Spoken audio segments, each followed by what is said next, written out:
বিসমিল্লাহির রহমানির রহিম। আসসালামু আলাইকুম জানাচ্ছি, ওয়েলকাম টু শ্রাবণীস কিচেন।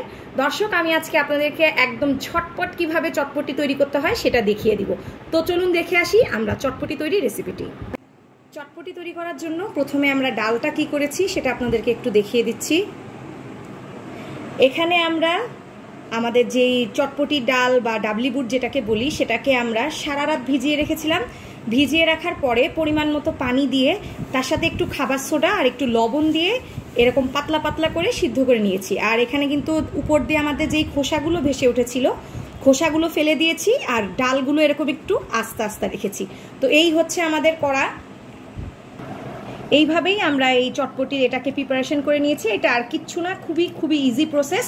আরেকবার বলে দিচ্ছি, ডাবলি বুটটাকে ধুয়ে সারা রাত আমরা ভিজিয়ে রেখেছিলাম। তারপরে পরের দিন সকালে আমরা একটু খাবার সোডা এবং একটু লবণ দিয়ে এটাকে এরকম পাতলা পাতলা করে সেদ্ধ করে উপরে যেই বাড়তি খোসাগুলো উঠেছিল সেগুলো ফেলে দিয়ে এখন এই ডালটাকে এরকম পাতলা একটা অবস্থায় নিয়েছি। তো এখন এখানে কি কি মিশাবো দেখিয়ে দিচ্ছি। আমরা এখানে একটা সুন্দর দেখে একটা মাটির বাটিতে আমরা ডালটুকু চটপটির ডালটুকু নিয়ে নিয়েছি।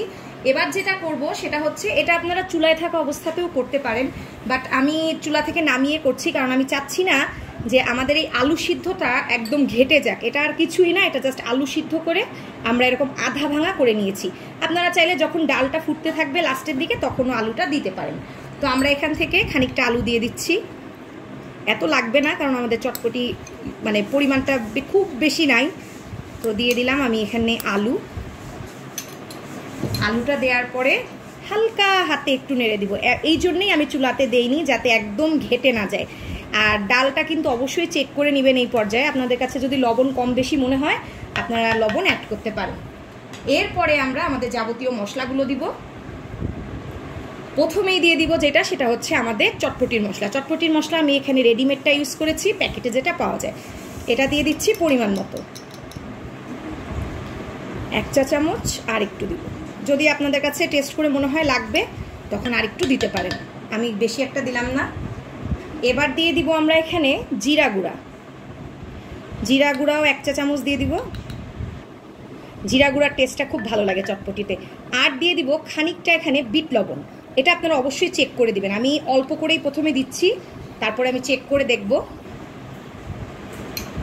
এটা দিয়ে আমরা খুব ভালো করে আস্তে আস্তে এটাকে মিক্স করে নিব। আমাদের কিন্তু চটপটির ডালটা আমরা মশলা দিয়ে আমরা এখানে আছে হচ্ছে আমাদের জিরা গুঁড়া চটপটি মশলা দিয়ে আমরা মেখে রেখেছি। এটাকে এখন একটু সাইড করে রাখবো। এখানে সাইড করে রেখে আমরা টকের কাজটা করব। যে টকটা কি করেছি, টকটা এখানে আর কিছুই না, আমরা এখানে তেঁতুল ফ্রিজ থেকে বের করে একটু গরম পানি দিয়ে ভিজিয়ে রেখেছিলাম। এবার এটাকে আমরা হাত দিয়ে খুব ভালো করে চটকে নিব। আমরা এখন এই তেঁতুলের থেকে আমরা এই যে বিচি আর আঁশ সেটাকে আমরা ভালো মতো চিপে তেঁতুলের পানিটাকে ছেঁকে নিব। এবার টকটাতে আমরা যাবতীয় মশলা অ্যাড করব। প্রথমেই একটু ভাজা জিরার গুঁড়া দিয়ে দিচ্ছি। ভাজা জিরার গুঁড়া দিলে টকটা খেতে খুব মজা লাগে। তারপরে একটু বিট লবণ দিয়ে দিব। আপনারা চাইলে নর্মাল লবণও ব্যবহার করতে পারেন, আমি একটু বিট লবণ দিচ্ছি টেস্ট বাড়ার জন্যে। এরপরে দিব একটু চিলি ফ্লেক্স। এটা আপনাদের ইচ্ছা, আপনারা ঝাল কতটুকু খাবেন সেটার উপরে। আমি এখানে একটু চিলি ফ্লেক্স দিয়ে দিচ্ছি। আপনারা চাইলে চটপটির ভিতরেও আলগা করে চিলি ফ্লেক্স দিয়ে নিতে পারেন। একটু চিলি ফ্লেক্স দিয়ে দিলাম। আর চিলি ফ্লেক্স যেহেতু আছে আর যেহেতু তেঁতুলের টক, তো অবশ্যই মাছটা আমাদের যেটা দিতে হবে সেটা হচ্ছে চিনি। আমরা একটু চিনি অ্যাড করে দিলাম।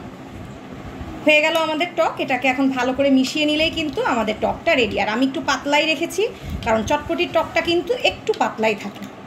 আমরা এখন চটপটির এখানে যেটা আমরা রেডি করে রেখেছিলাম সেটার ভেতরে আমরা দিয়ে দিব খানিকটা পেঁয়াজ কুচি। এটা আপনাদের ইচ্ছা মতো, শসা কুচি দিতে পারেন, পেঁয়াজ কুচি তো লাগবেই অবশ্যই।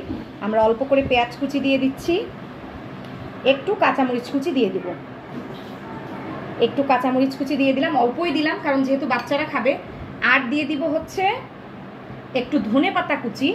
এখানে ধনে পাতা রেখেছি, একটু ধনে পাতা কুচি দিয়ে দিলাম। আর যেই টকটা বানিয়েছিলাম এই টকটা আমরা এখান থেকে একটু সামান্য করে দিয়ে দিচ্ছি। এটা আসলে এক্সট্রা দেয়া, আবার যখন কারো লাগবে সে নিয়ে নিতে পারবে। সো আমরা একটু অল্পই দিলাম। এটাকে এবার হালকা হাতে মিশাবো। হালকা হাতে মিশিয়ে আমরা উপর দিয়ে একটু ডেকোরেশন করব। আমাদের চটপটিটা কিন্তু একদম রেডি। এখন আমরা জাস্ট উপর দিয়ে একটু ডেকোরেশন করে দিব। ডেকোরেশন বলতে আমি উপরে একটু পেঁয়াজ কুচি দিয়ে দিচ্ছি, এটা জাস্ট একটু ডেকোরেশনের জন্য একটু পেঁয়াজ কুচি দিয়ে দিলাম, খেতেও তো ভালো লাগবে। আর চটপটি কিন্তু খুব দ্রুত বানাতে হবে, না হলে ডাল আপনার পানি টেনে নেবে। তারপরে দিয়ে দিচ্ছি একটু ধনেপাতা কুচি,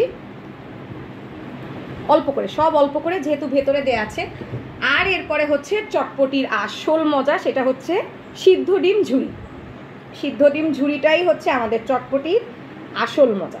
এটা আমরা একটু বেশি দিতেই পারি, এটা একটু বেশি করেই দিলাম। এরপরে উপর দিয়ে দিয়ে দিব অল্প একটু টক, উপর দিয়ে একটু টক দিয়ে দিলাম। আর একটা জিনিস দিয়ে দিব, সেটা হচ্ছে চটপটির একটু মশলা, এটা একটু উপর দিয়ে হালকা করে ছিটিয়ে দেব। তো তৈরি হয়ে গেল আমাদের একদম ঝটপট চটপটি। আশা করি আপনাদের কাছে অবশ্যই ভালো লাগবে। আর রেসিপিটা ভালো লাগলে কিন্তু লাইক, কমেন্ট, সাবস্ক্রাইব করতে ভুলবেন না। তো আজকে এখানেই বিদায় নিচ্ছি। সবাই ভালো থাকুন, সুস্থ থাকুন, আল্লাহ হাফেজ।